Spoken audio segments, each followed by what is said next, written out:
mas lumalim pa ang argumento ng prosecution at defense team sa ikalimang araw ng impeachment trial ni Vice President Sara Duterte. Sa pagbubukas ng paglilitis, itinuloy ang cross-examination kay NBI Bar MM Regional Director Attorney Jeremy Lotoc. Unang tinanong ng Defense Counsel na si Attorney Mark Vinluan si Lotoc kung naimbestigahan din ba ng NBI ang umano'y banta sa buhay ni Vice President Sara Duterte at ng kanyang pamilya. Ayon kay Lotoc, inimbitahan nila ang Vice Presidente sa kanilang opisina upang humingi ng mga detalye kaugnay ng nasabing banta. Ngunit hindi umano ito dumalo. 2 beses lamang umanong nagpadala ng liham mga abogado ng Vice, ngunit wala itong naibigay na impormasyong makatutulong sa investigasyon. Ipinalabas ng depensa ang isang video ni VP Sara kung saan nagsasalita ito tungkol kay dating House Speaker Martin Romualdez. Tinanong ni Vinluan si Lotoc kung totoo ang mga naging pahayag ng Vice tungkol kay Romualdez. Ngunit tinutulan nito ni Presiding Officer Senator Francis Cheese Escudero. Ayon sa kanya, incompetent si Lotoc upang patunayan ang katotohanan ng mga naturang pahayag at maaari lamang niyang kumpirmahin kung ginawa nga ba ng Vice ang mga ito. Tumugon naman si Private Prosecutor Attorney Virgil Legutan sa depensa. The defense is entitled to their own conception of things. They're entitled to their own imagination. That's all.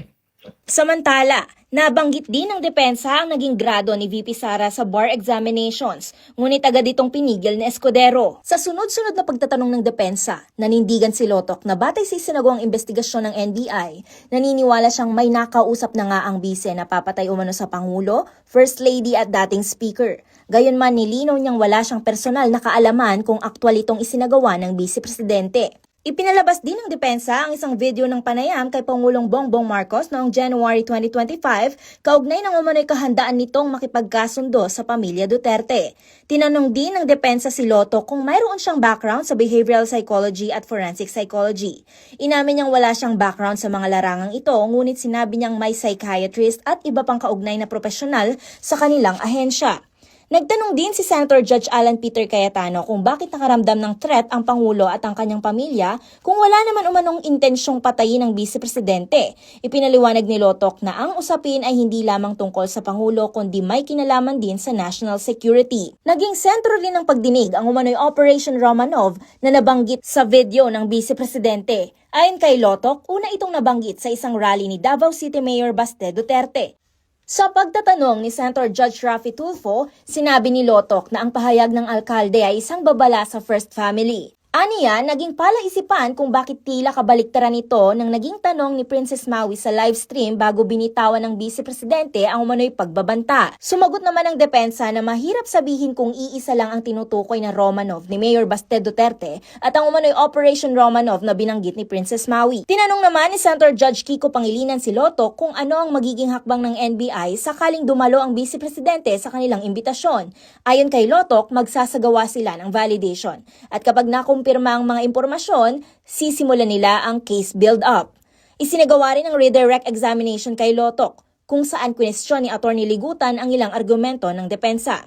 Ipinalabas ng prosecution ang video ni Pangulong Marcos kung saan kinundina nito ang umano'y naging pagbabanta ng Vice Presidente. Binigyang diin ng prosecution ang isang hiwalay na panayam ni VP Sara noong November 26, 2024 kung saan ayon sa kanila ay kinumpirma nitong may nakausap na siyang papatay umano sa Pangulo, sa First Lady at kay dating House Speaker Martin Romualdez. Sinagot din ng prosecution ang itinurong discrepancy ng depensa sa petsa ng sabina. Tinanong ni Legutan si Lotoc kung may naging epekto ang mga typographical errors sa mga pahayag ng Vice Presidente.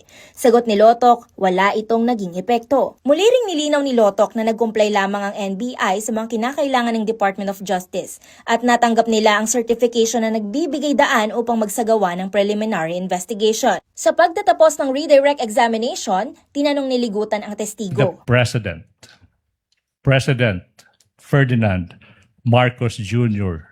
is killed. God forbid. Who assumes the presidency? Objection, Your Honor. Sa recross-examination, tinanong ng depensa kung naniniwala ba si Lotoc na ang kawalan ng signature sa isang dokumento ay maaari ring ituring na typographical error. Hindi ito tahasang itinanggi ng testigo. Tinanong din siya kung nagsagawa ba ang NBI ng anumang pagsusuri sa mental state ng Vice Presidente, lalo na't hindi naman umano nila ito personal na na-interview. Sumagot si Lotoc. State of mind can be shown through the overt acts, Your Honor. Okay. Tinapos ng depensa ang recross-examination sa pamamagitan ng paglalabas ng isa pang video ng Vice Presidente. Samantala, isang mahalagang anunsyo ang ginawa ni Private Prosecutor Attorney Lorna Capunan. Ayon sa kanya, hindi na ihaharap bilang testigo sina Attorney Zulaika Lopez at Captain Belinda Bello. Ipinaliwanag ni Capunan na corroborative lamang ang impormasyong inaasahan nilang makukuha mula kay Captain Belinda Bello kaya hindi na nila kinakailangang iharap pa ito bilang testigo. Para sa VP Sara Impeachment Trial, the DZRH Special Coverage, ako si Mary Antalan, una sa Pilipinas, una sa Pilipino.